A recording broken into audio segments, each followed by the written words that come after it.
അപ്പോസ്തലപ്രവൃത്തികൾ 26 അധ്യായം 1 മുതലുള്ള വാക്യങ്ങൾ.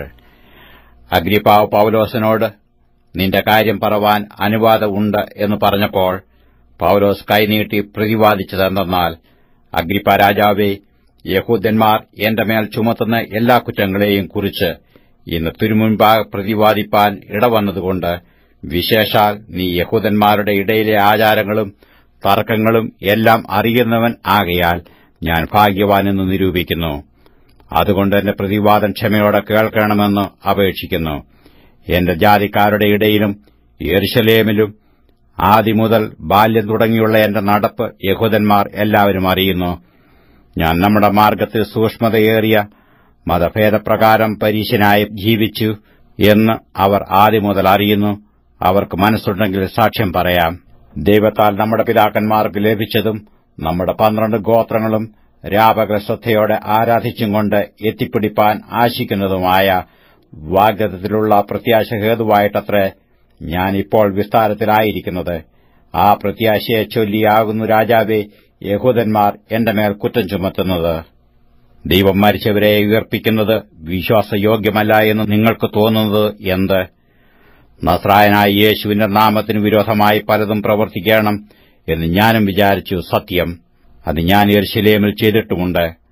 മഹാപുരോഹിതന്മാരോട് അധികാരപത്രം വാങ്ങി വിശുദ്ധന്മാരാൽ പലരെയും തടവിലാക്കി അടച്ചു അവരെ നിഗ്രഹിക്കുന്ന സമയം ഞാനും സമ്മതം കൊടുത്തു.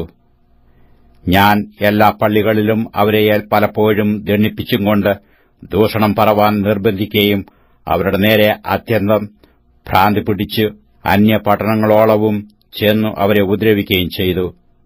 ഇങ്ങനെ ചെയ്തു വരികയിൽ ഞാൻ മഹാപുരോഹിതന്മാരുടെ അധികാരത്തോടും ആജ്ഞയോടും കൂടെ ദമസ്കോസിലേക്ക് യാത്ര പോകുമ്പോൾ, രാജാവേ, നട്ടുച്ചയ്ക്ക് ഞാൻ വഴിയിൽ വെച്ച് സൂര്യന്റെ പ്രകാശത്തെ കവിഞ്ഞൊരു വെളിച്ചം ആകാശത്തുനിന്ന് എന്നെയും എന്നോടുകൂടെ യാത്ര ചെയ്യുന്നവരെയും ചുറ്റി പ്രകാശിക്കുന്നത് കണ്ടു. ഞങ്ങളെല്ലാവരും നിലത്ത് വീണപ്പോൾ, ശൌലേ, ശൌലേ, നീ എന്നെ ഉപദ്രവിക്കുന്നതെന്ത്? മുള്ളിന്റെ നേരെ ഉതയ്ക്കുന്നത് നിനക്ക് വിഷമമാകുന്നുവെന്ന് എബ്രായ ഭാഷയിൽ എന്നോട് പറയുന്നൊരു ശബ്ദം ഞാൻ കേട്ടു. നീ ആരാകുന്നു കർത്താവേ എന്ന് ഞാൻ ചോദിച്ചതിന് കർത്താവ്, നീ ഉപദ്രവിക്കുന്ന യേശു തന്നെ ഞാൻ. എങ്കിലും എഴുന്നേറ്റ് നിവർന്നു നിൽക്ക. നീ എന്നെ കണ്ടതിനും ഇനി ഞാൻ നിനക്ക് പ്രത്യക്ഷനാവാനിരിക്കുന്നതിനും നിന്നെ ശുശ്രൂഷകനും സാക്ഷിയുമായി നിയമിപ്പാൻ ഞാൻ നിനക്ക് പ്രത്യക്ഷനായി. ജനത്തിന്റെയും ജാതികളുടെയും കൈയിൽ നിന്ന് ഞാൻ നിന്നെ രക്ഷിക്കും. അവർക്ക് പാപമോചനവും എന്നിലുള്ള വിശ്വാസത്താൽ ശുദ്ധീകരിക്കപ്പെട്ടവരുടെ ഇടയിൽ അവകാശവും ലഭിക്കേണ്ടതിന് അവരുടെ കണ്ണു തുറപ്പാനും അവരെ ഇരുളിൽ നിന്ന് വെളിച്ചത്തിലേക്കും സാത്താന്റെ അധികാരത്തിൽ നിന്ന് ദൈവത്തിങ്കിലേക്കും തിരിപ്പാനും ഞാനിപ്പോൾ നിന്നെ അവരുടെ അടുക്കൽ അയക്കുന്നുവെന്ന് കൽപ്പിച്ചു.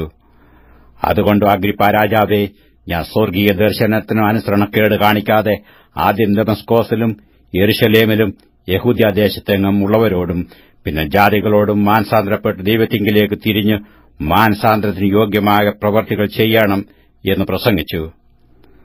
ഇത് നിമിത്തം യഹൂദന്മാർ ദൈവാലയത്തിൽ വെച്ച് എന്നെ പിടിച്ചു കൊല്ലുവാൻ ശ്രമിച്ചു. എന്നാൽ ദൈവത്തിന്റെ സഹായം ലഭിക്കിയാൽ ഞാൻ ഇന്നുവരെ നിൽക്കുകയും ചെറിയവരോടും വലിയവരോടും സാക്ഷ്യം പറഞ്ഞു പോരുകയും ചെയ്യുന്നു. ക്രിസ്തു കഷ്ടമനുഭവിക്കുകയും മരിച്ചവരുടെ പുനരുത്ഥാനത്തിൽ ആദ്യനായി ജനത്തോടും ജാതികളോടും വെളിച്ചമറിയിക്കുകയും ചെയ്യും എന്ന് പ്രവാചകന്മാരും മോശയും ഭാവികാലത്തെക്കുറിച്ച് പ്രസ്താവിച്ചതൊഴികെ വേറെയൊന്നും ഞാൻ പറയുന്നില്ല. ഇങ്ങനെ പ്രതിവാദിക്കയിൽ ഫെസ്തോസ്, പൗലോസേ, നിനക്ക് ഭ്രാന്തുണ്ട്, വിദ്യാബഹുത്വത്താൽ നിനക്ക് ഭ്രാന്ത് പിടിച്ചിരിക്കുന്നുവെന്ന് ഉറക്കെ പറഞ്ഞു. അതിന് പൗലോസ്, രാജശ്രീ ഫെസ്തോസേ, എനിക്ക് ഭ്രാന്തില്ല. ഞാൻ സത്യവും സുബോധവുമായ വാക്കത്രേ സംസാരിക്കുന്നത്. രാജാവിന് ഇതിനെക്കുറിച്ച് അറിവുള്ളതുകൊണ്ട് അവനോട് ഞാൻ പ്രാഗൽഭ്യത്തോടെ സംസാരിക്കുന്നു. അവന് ഇത് ഒന്നും മറവായിരിക്കുന്നില്ല എന്ന് എനിക്ക് നിശ്ചയമുണ്ട്. അത് ഒരു കോണിൽ നടന്നതല്ല. അഗ്രിപ്പാ രാജാവേ, പ്രവാചകന്മാരെ വിശ്വസിക്കുന്നുവോ? വിശ്വസിക്കുന്നു എന്ന് ഞാൻ അറിയുന്നുവെന്ന് പറഞ്ഞു. അഗ്രിപ്പാ പൗലോസിനോട്, ഞാൻ ക്രിസ്ത്യാനിയായി തീരുവാൻ നീ എന്നെ അല്പം കൊണ്ട് സമ്മതിപ്പിക്കുന്നു എന്ന് പറഞ്ഞു. അതിനു പൗലോസ്, നീ മാത്രമല്ല, ഇന്ന് എന്റെ പ്രസംഗം കേൾക്കുന്നവർ എല്ലാവരും അല്പം കൊണ്ടാകട്ടെ അധികം കൊണ്ടാകട്ടെ ഈ ചങ്ങല ഒഴികെ എന്നെപ്പോലെ ആകണം എന്ന് ഞാൻ ദൈവത്തോട് അപേക്ഷിക്കുന്നു എന്ന് പറഞ്ഞു.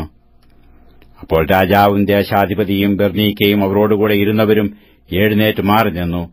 ഈ മനുഷ്യൻ മരണത്തിനോ ചങ്ങലയ്ക്കോ യോഗ്യമായതൊന്നും ചെയ്തിട്ടില്ല എന്ന് തമ്മിൽ പറഞ്ഞു. കൈസരെ അഭയം ചൊല്ലിയിരുന്നില്ലെങ്കിൽ അവനെ വിട്ടയപ്പാൻ കഴിയുമായിരുന്നു എന്ന് അഗ്രിപ്പാവ് ഫെസ്തോസിനോട് പറഞ്ഞു.